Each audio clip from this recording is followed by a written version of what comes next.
One of the interesting things about the German immigrants who came to Colorado is they tended to be people who very quickly came here and inserted themselves into the economic class of pioneer Denver. You name the industry, Charles Boettcher gets involved with it. Boettcher Company, Ideal Cement, Great Western Sugar. I think he was involved with something with railroads. I mean, he had his fingers in everything. In the era of the Depression, kidnappings became almost an art form. There were a spate of kidnapping of millionaires' children. This was a time when people were becoming more desperate. They were sort of one of the centers of the social life in Colorado. Arriving here as a poor immigrant from Germany, as a teenager, he rose to the top in one industry after another. Their fortune is still making lives better today. Colorado Experience is a co-production of Rocky Mountain PBS and History Colorado. History Colorado brings history to life for audiences of all ages. Through exhibits, collections, and historic preservation programs throughout the state, History Colorado connects people to the stories, places, and heritage of Colorado's past that provide perspectives on today and inspire our choices for tomorrow. Find out more at www.historycolorado.org. Additional funding provided by El Pomar Foundation and the Boettcher Foundation, celebrating 75 years of philanthropy in Colorado. With additional funding and support from these fine organizations. And from viewers like you, thank you.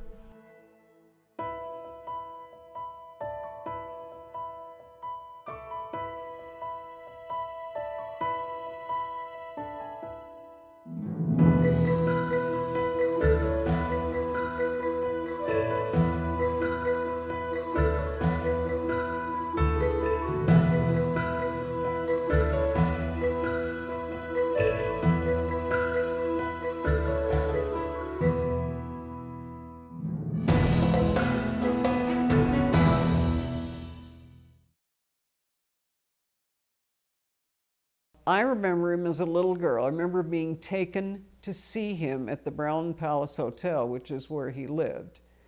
And he had a white mustache. He was a very kind man. I remember he put his full concentration. It wasn't that, okay, here's this kid and I got to talk to her. And I mean, he was interested in what I had to say. Charles Boettcher was the supreme Colorado businessman. He could recognize and play every angle. He was the kind of man who could parlay one fortune into a larger fortune and then a still larger fortune. He was a man who reinvented himself constantly in order to control a larger and larger part of Colorado's economy. It was a place where fortunes could be made rather quickly by the enterprising or by the lucky individuals, and Boettcher was certainly both. He was a poor German immigrant who came over as a teenager, like many Germans. Adolf Kurs came over, many other Germans did. And the reason for this was that Prussia was then unifying the German states, was constantly at war with other German states, which it was conquering, was at war with Russia, with Poland, with France. You would get drafted as a young man into the Prussian army, and your chances of getting out alive were not good. It was one war after another. So many people smartly avoided the Prussian army and headed here.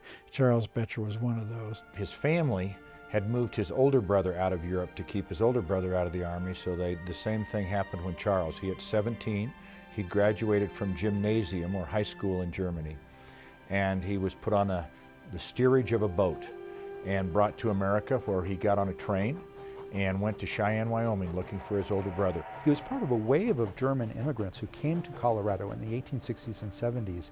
One of the first early waves of immigrants. The Germans, by the 1870s, were the most numerous group in Colorado and also the wealthiest immigrant group in this state and territory.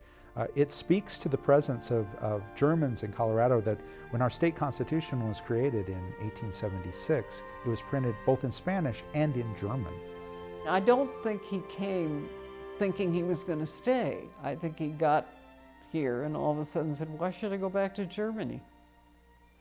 There's more opportunity here. I think he saw opportunity and he was willing to put in the time. He was naturally intelligent. He was well educated. The time was ripe for somebody with all those qualities to be successful.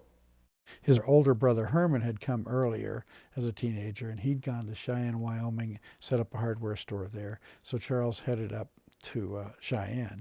And there his brother let him sleep in the store where he'd be the night watchman.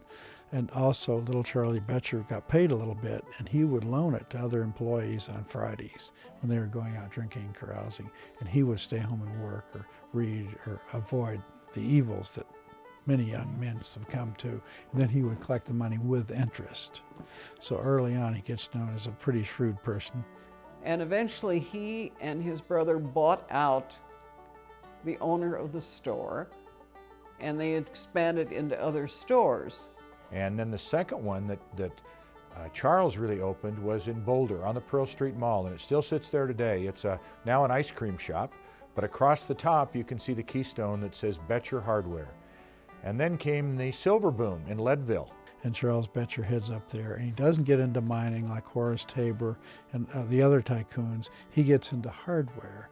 Realizing very quickly that you could make more money selling picks to miners than you could swinging the pick. And he opens Boettcher and Company Hardware with the slogan, hardware, hard goods, hard cash. He had made money. I don't think he was a millionaire yet, but he was making money. And again, he figures, why are we buying all the dynamite and all these explosives for Colorado mining from DuPont? So he sets up the National Fusion Powder Company to make dynamite here. When Charles Boettcher arrived in the 1870s, Colorado's economy was based on extraction, on pulling gold and silver out of the mountains, on producing crops like wheat or sugar. In that sense, it was kind of a colonial economy. We produced raw materials which we sent somewhere else to be made into a finished product. Part of Boettcher's genius was that he could adapt to changing economic circumstances. He rode the silver wave into the 1880s and early 1890s, but when the price of silver crashed in 1893, Boettcher very quickly turned to agriculture, taking his silver fortune and divesting it from silver mining and putting it in a new economy. That made him a little bit smarter than other businessmen like Horace Tabor, who kind of monolithically, kind of single-mindedly invested in one commodity. And when that commodity failed, then businessmen failed. Boettcher wouldn't allow that to happen to him.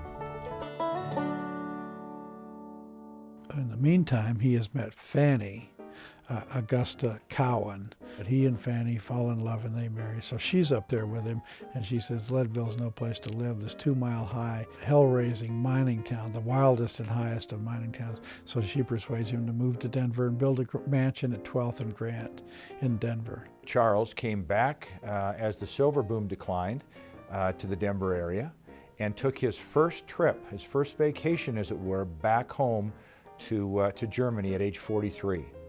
And with him went his wife, and at the time, you know, numerous steamer trunks as they traveled first class across the ocean.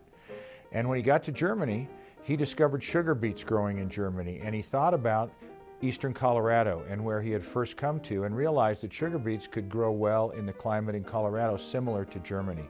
So he unloaded his wife's steamer trunks and loaded it with sugar beet seeds. And poor Fanny, who's bought all these souvenirs to take home, has to empty her suitcases and put in these great big ugly sugar beets and sugar beet seeds and plans for how you put up a sugar beet plant. Brought those back to Colorado and went out and convinced farmers to grow the sugar beets, and he would in fact buy their crop and would turn it into sugar. And there was born the Great Western Sugar Company. And they start to erect the plant out in Brighton, and he goes out there and looks at it, and there are cement bags there that say made in Germany. And he said, why are we importing cement all the way from Germany at considerable expense? We have the silica, we have the gravel, we have all the ingredients right here. And he bought the only cement plant, small one in Canyon City in Colorado, and started the Ideal Cement Company, which then grew into the largest privately held cement company in the world. Charles Boettcher, as a businessman, was influential in the growth of Denver from a dusty little mining supply town into the Queen City of the mountain and plains. He provided the wealth to build opulent buildings. He provided the food supply to feed the growing population. He provided literally the cement to build this city up from the ground. Denver was the city that it became in large part because of Charles Boettcher. He gets involved in Denver in the public transit. The Denver Tramway Company, the predecessor of today's RTD, he invested in. And of course, he doesn't put his money in somebody else's bank. He opens his own bank on 17th Street. And he's very much in controlling all ends of production, where he's not buying anything from anybody, but he's making it, producing it, selling it. He builds the ideal building downtown. It's still there at 17th and Champa Streets. And of course, he builds this building, the first one, all concrete, and puts wooden framing on it, where the concrete sits. And then he sets it on fire with his wooden framing on it. And everybody rushes down, all the newspapers, all the reporters, everybody on 17th Street rushes down to see the building burn down. The wooden scaffolding burns off, and here is this cement building still standing. And he appears and says, notice that this building is fireproof. And from then on, people tend to build their buildings out of cement rather than out of frame construction because it's fireproof and holds up well. Charles and his wife wanted to start a family, and while in Boulder, Claude was born. We can only imagine that he was active with his family, was around the business. Claude was sent off to private schools and ultimately off to Yale, where he got his college degree. Claude clearly looked at his father as the leader, and his father had that attitude of being the founder of this family. But later on, as Claude began to make his mark more and more, I think they became really equals, and they talked a lot together about business opportunities, what they would do to help grow Colorado, grow the country, grow the West. Claude was a different fish altogether. When we were taken to see Claude, it was like you were taken to see Queen Elizabeth. It was formal. It was almost like when I was taken there, Claude felt that this girl is a Boettcher, therefore she'd better act like one. I think he was a stern man. He came from a stern German father. Was very serious about business, was very serious and very formal in how he conducted things. When folks came to visit him, they were clearly on call, and they had to be there with their all the right answers to the questions that he would ask. In business, he was very sharp. I think he was a visionary. He got involved in all sorts of things. It wasn't as if he picked out cement and that's it. He was just going to do cement. Anything that he could do, he did well. Well, he's looking to make his mark and decides to start an investment company, a company that would sell bonds and help build infrastructure in Colorado, a company that individuals could buy stocks or bonds from. They applied and became the first company west of the Mississippi to have a seat on the New York Stock Exchange. It was called Boettcher and Porter in its early days, and then became Boettcher and Company, and was responsible really for the building or the financing of most of the early infrastructure all throughout Colorado, in every rural community as well as the city of Denver, whether it was the early construction of the Valley Highway to the construction of Stapleton Airport. Claude saw the beginnings of foundations. He was talking to his peers across the country, in particular to Spencer Penrose. We know that they were talking about where their wealth would go after they passed away.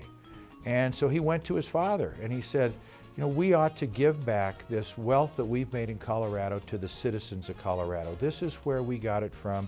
There's no better place to invest it than back into the people of this state, helping them to grow as we were fortunate enough to grow during our careers here. As Charles began to get older and fade more from the business scene, Claude began to take over more and more of the family enterprises. Claude and Charles, Claude took over the empire, but they clashed. Charles was very hardworking. Claude, every day at 5 o'clock, would stop for cocktails. And the stories are innumerable about everybody who mattered in Colorado, because Claude Boettcher became quite a powerful figure in finance and business, and you wanted his opinion, you wanted his support for any big deal coming, and you would go have drinks with him at 5 o'clock at the Boettcher Mansion. The mayor came to see him. He didn't go see the mayor. So at that point in his life, he was very powerful. The Boettchers got involved in the hotel and resort business as a way to diversify their fortune. And the Brown Palace Hotel was really the right choice. It was the most luxurious hotel in Denver. His father was very frugal to the end. He lived in his last days in the Brown Palace. Every afternoon he would walk downstairs, get on the elevator, go across the street to a Coke machine to buy a nickel Coke. And people would ask him, Mr. Boettcher, why don't you have room service bring up a Coke to you? And he said, what? And pay the price we charge for a Coca-Cola at the Brown Palace Hotel? Charles would walk to work every day, and he would walk to work from the Brown Palace Hotel to what was called the Cement Building. That was the headquarters of Ideal Cement. Right across the street was the Boston Building, where Claude had his office and the offices of Boettcher and Company. And one day while walking to work, Charles was walking and he was met by a reporter. And coincidentally, a limousine pulls up across the street. And it's right in front of the Boston Building, and out steps Claude going to work. And the reporter says to Charles, he said, well, Mr. Boettcher, he said, why don't you have a limousine? Your son has a limousine. And he looks at the reporter and he said, I wasn't born with a rich father. Claude had a second wife, Edna, and he was looking for a present for her. And he bought a mansion at 8th and Logan that he gave to her as a present. It was a beautiful home. The dining room table was huge. A lot of the furniture they had collected around the world. He always had a butler. There were two of them. One was very English. I mean, he was almost like a prototype butler from the movies. But the butler would answer the door, and I always thought that was glamorous to have a butler. In 1958, the Boettcher Foundation donates that to the state of Colorado as a governor's mansion. Governor Stephen L.R. McNichols and his wife and their 6 kids move in, and they very much enjoy that space. And it's been home of the governors ever since. Claude Boettcher had only one offspring, my father, Charles II. Charlie was an early pilot and had a great knowledge and love for aircraft and all things airplanes. My father was very interested in aviation. I think my father could have ended up as head of one of the major air companies and loved it. He went to Yale, he graduated, he came back, and he was involved in various things. But I think his father just never sort of brought him into the loop. Claude was so involved with business that having a son was secondary. I don't think he was a natural father. He was a natural businessman. And what he should have done was given him an amount of money and said, go to California, start doing something with aviation.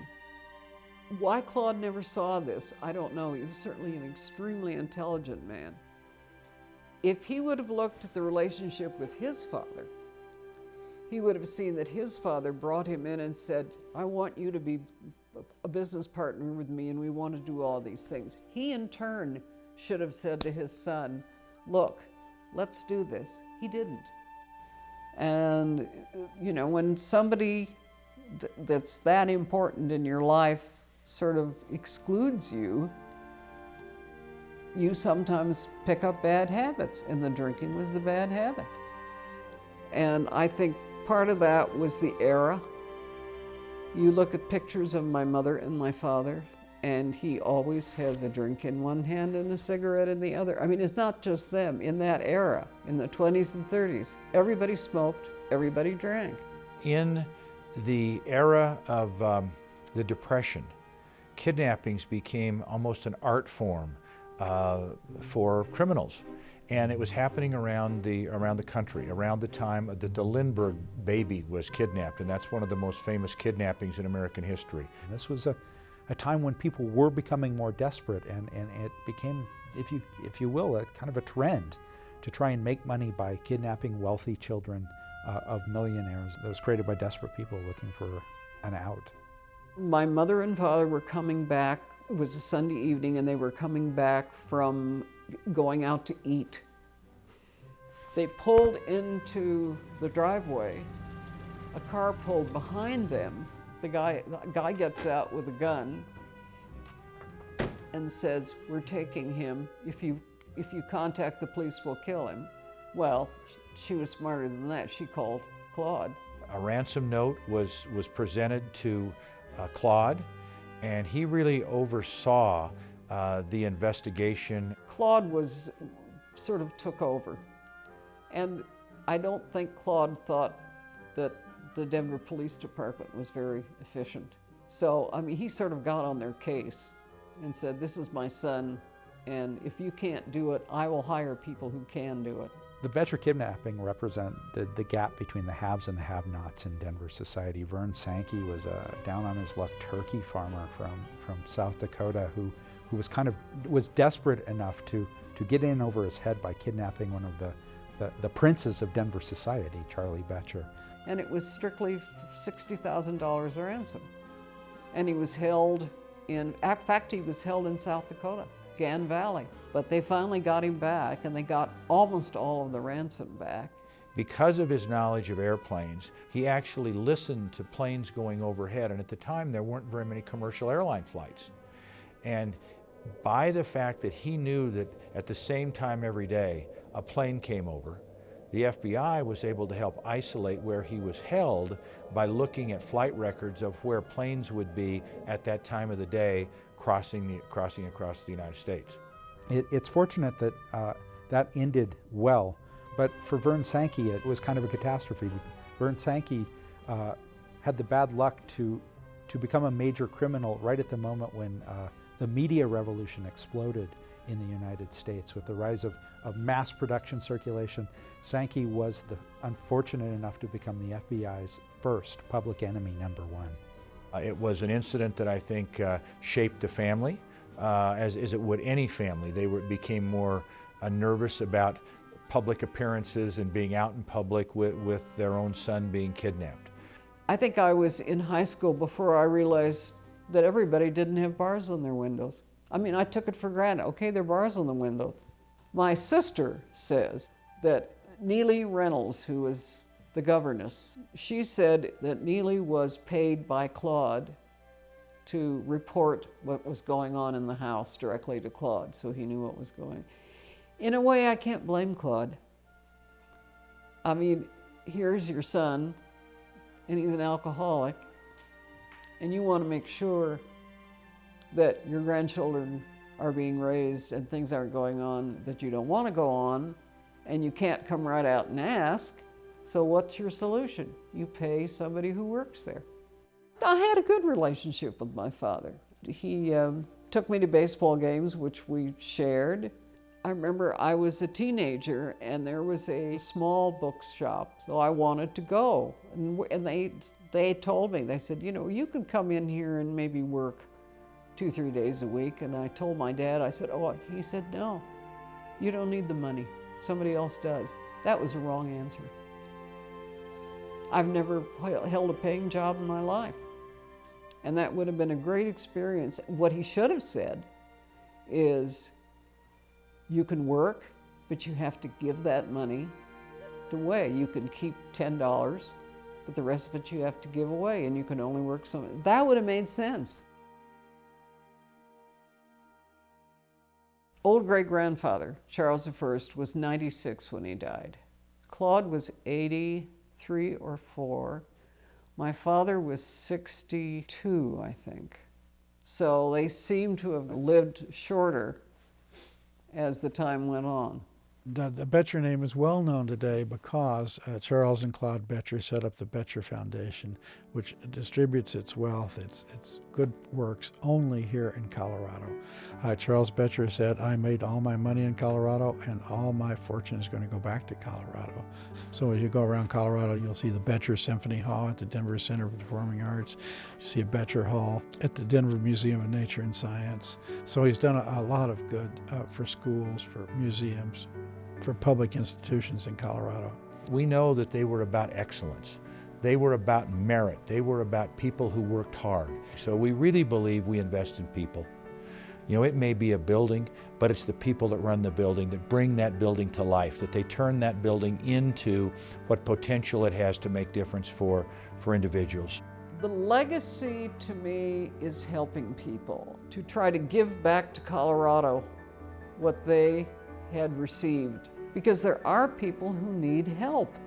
I think they set it up to be enduring, not ending, because there will always be projects that need to be funded.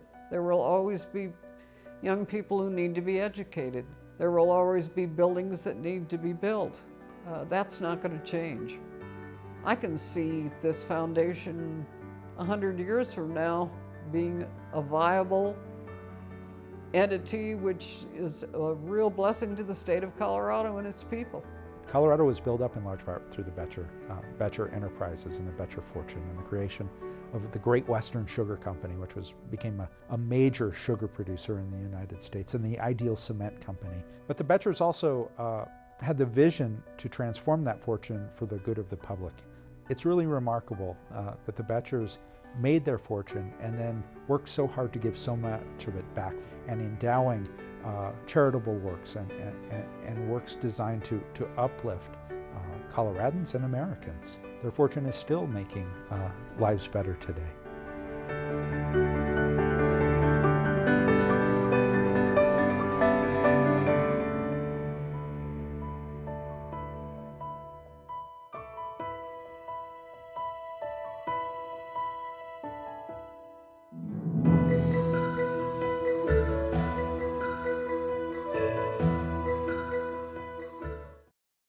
Colorado Experience is a co-production of Rocky Mountain PBS and History Colorado. History Colorado brings history to life for audiences of all ages. Through exhibits, collections, and historic preservation programs throughout the state, History Colorado connects people to the stories, places, and heritage of Colorado's past that provide perspectives on today and inspire our choices for tomorrow. Find out more at www.historycolorado.org. Additional funding provided by El Pomar Foundation and the Boettcher Foundation, celebrating 75 years of philanthropy in Colorado. With additional funding and support from these fine organizations. And from viewers like you, thank you. This episode is available on Blu-ray. Visit our website to order. There's more Colorado Experience online at rmpbs.org/Colorado Experience, Facebook and Twitter.